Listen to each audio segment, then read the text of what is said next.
Okey, timer dengan relay pula. Okey, ambil timer dengan relay. Ambil yang panelnya serabut tu. Tu panel daripada NBS tu, serabut. Ambil dia punya. Assalamualaikum dan salam sejahtera. Saya Nazmi daripada NBS. Okey, hari ni saya nak kupas sikit lah isu mengenai motor dan sistem kawalan. Apa yang saya belajar mengenai panel.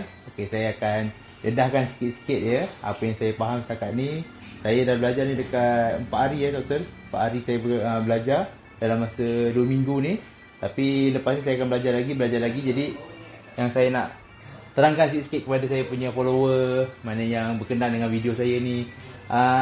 Sebelum tu saya nak ucapkan ribuan terima kasih kepada new follower, kepada yang sudi subscribe, komen. InsyaAllah komen-komen positif anda saya akan ambil sebagai saya punya semangat.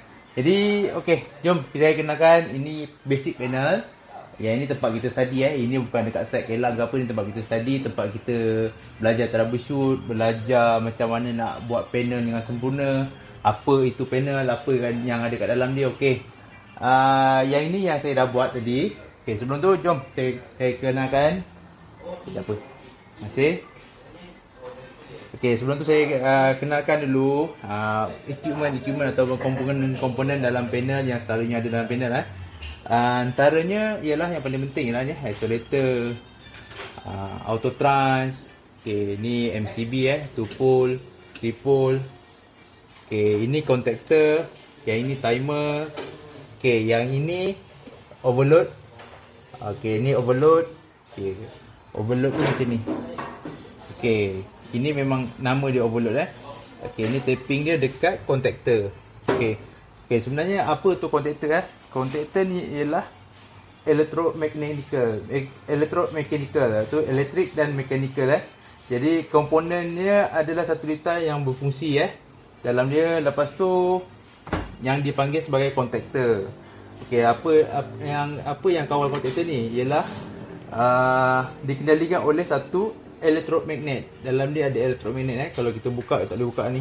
Yang besar ni saya cakap tadi ialah contactor yang besar. Yang mana yang besar ni, okey, ni yang kecil ni contactor nama dia. Yang kecil ni tak boleh kita nak buat maintenance. Okey, yang besar ni kita boleh buat maintenance, maknanya kita boleh servis dia. Okey, jom saya tunjuk kat tuan-tuan semua apa dalam yang besar ni contactor. Kita buka tu slow Okey, inilah bendanya. Kat dalam contactor kita ada coil magnet, spring. Ni besi yang magnet. Okey, ini yang akan hold kita punya sistem contactor ni. Itu yang dipanggil contactor ni electromechanical, yang mana dia bergabung antara elektrik dan mechanical. Okey, dia akan gunakan benda ni untuk tapping dengan benda ni. Okey, apa yang bunyi-bunyi selalu tu ni. Okey, ni bendanya. Kalau ni turun, ini bendanya dalam ni. Tapi yang ini yang saya cakap, yang ni kita boleh maintenance dia. Okey, dia ada yang saya cakap faktor. Kalau besi dia tak lurus, ni ada besi dia kadang-kadang tak lurus, dia besi dia. Ni besi ni tak lurus, tak touching betul-betul kat sini. Salah satu sebab kenapa elektromagnet ataupun contactor kita tak bekerja dengan sempurna. Nanti ada faktor dia lah. Selain daripada tu, voltan rendah. Lepas tu ada kotor ada macam kotor-kotor dekat sini. Ni penting.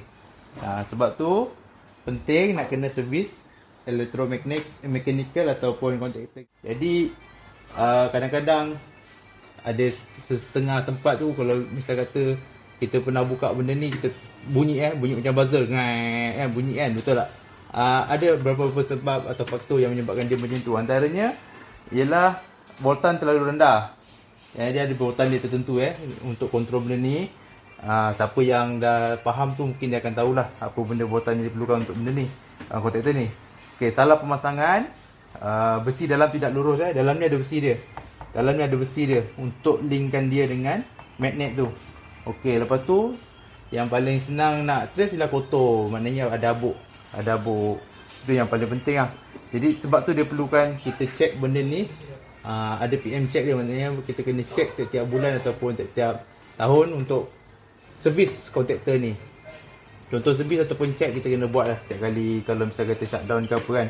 Sebab benda ni digunakan kebanyakan di kelang-kelang, apartment yang banyak kontrol lampu jalan, untuk pump motor, pump kolam renang, ni semua benda-benda yang digunakan lah.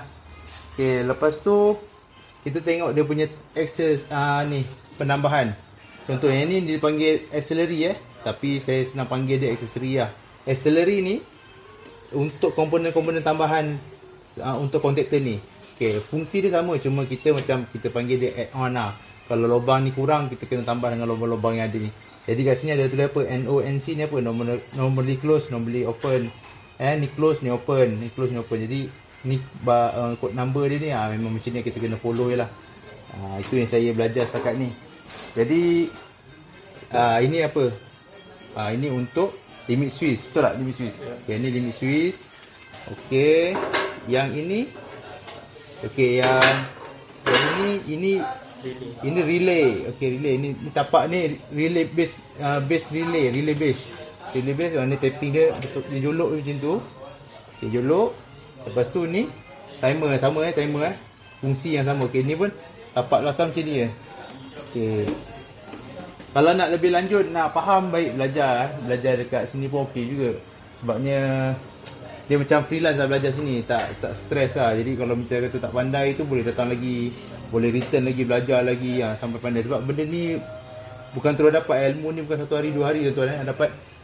Tolong sekejap. Okay, macam saya cakap, ilmu ni bukan 1 hari 2 hari untuk kita dapat. Untuk kita belajar ni bukannya susah sangat, bukannya senang sangat. Jadi cuma nak kena fokus 100% dan ambil ilmu yang diajar oleh cikgu-cikgu kat sini. Jadi belajar je, just follow je. Follow dan kosongkan pemikiran tu macam nak terima knowledge baru ni. Jadi sebab dalam industri ni yang paling saya tekan belajar ialah yang ini lah, panel motor ni. Kalau wiring lain saya boleh belajar, dia simple dia, macam wiring auto gate ke tu simple dia. Wiring doorbell ke, okay, simple. Tapi bila kena dekat sini ni macam buat robot lah tuan-tuan. Robot macam mana nak gerakkan tangan dia, nak turunkan tangan dia, kaki nak jalan ni. Macam mana kita nak kontrol. Okay, yang ini, okay, saya cerita sikit. Panel ni yang saya buat tadi ialah untuk kontrol star dengan delta, betul tak? Star dengan delta. Jadi apa tu star, apa tu delta Star ni sudah tak ada. Okay, star ni senang kita untuk first running motor ni, yang saya faham untuk first running motor ni dia memerlukan litar star untuk starting motor. Contoh ni okay, ni motor kita. Motor kita ni demonstration So untuk runningkan dia punya motor ni, kita memerlukan litar star. Jadi litar star tu macam mana? Litar star ni ialah bila bergerak dia akan bergerak slow. Bergerak slow tapi dia menggerakkan motor. Jadi gerak slow. After 10 second delta akan take over. Maknanya delta punya litar akan take over untuk movekan motor ni lebih laju. Itu cara macam mana motor bergerak. Kita akan tunjuk macam mana star tu bergerak dan macam mana delta tu take over. Okay. Star ni ibarat macam korang bawa kereta, korang masuk gear 1. Untuk pergerakan pertama, kau gerak masuk gear 1 mesti tak lama kan, dalam masa 10 saat mesti dah masuk gear 2, betul. Inilah konsep motor star dan delta. Jom kita tunjuk. Okay, kita onkan dulu. Kita onkan. Ini untuk power pergi ke motor. Okay, jom tu kita ambil clamp meter. Clamp meter ni pun penting Clamp meter ni sebenarnya kita nak check dia punya M sebenarnya. M motor running, M motor normal running, high M yang first dia jerk orang panggil, macam mana dia punya naik. Okay, sekarang ni kita akan start je. Okay, cara dia berfungsi ialah start akan jalan dalam masa 10 saat. Lepas tu delta akan take over terus jalan. Okay, yang ini start, yang ini start, dan yang ini delta. Yang ini start dan yang ini delta. Dia akan masuk dulu, lepas tu dia akan keluar balik, lepas tu yang ini akan take over terus. Okay jom tengok.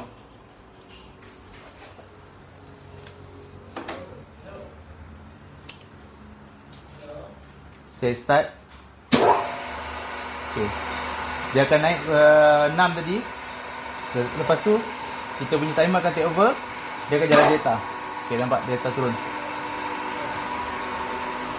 Ni star, ni delta. Okay, sorry, tadi ni star, ni delta. Delta sekarang take over. Okay, kita sekejap stop balik. Okay, tengok balik semula. Yang ni akan turun dulu.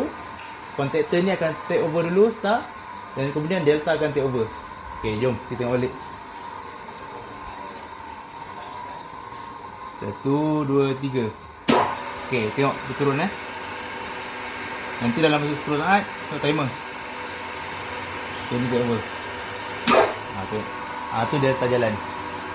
Okay, setakat ni tu yang saya faham tentang star dan delta, macam mana dia berfungsi. Okay, banyak lagi ilmu saya nak belajar kat sini. InsyaAllah apa yang terbaik saya akan ambil. Itu saya daripada saya, Nazmi, MBS terbaik.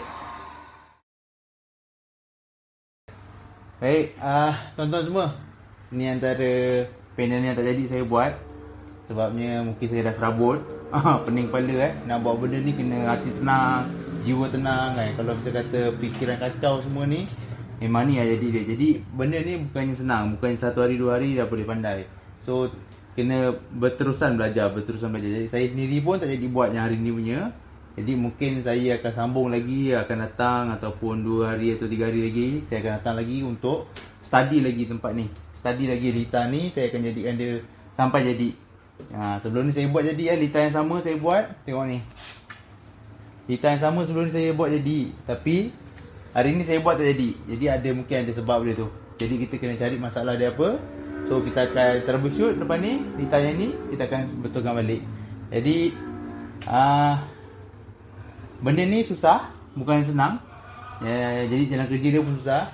Sebab tu orang kata nak buat panel ni susah dan harga dia agak lumayan agak tinggi. Sebab ni kita kena pra otak kita kena setkan apa barang nak jalan, apa barang nak stop.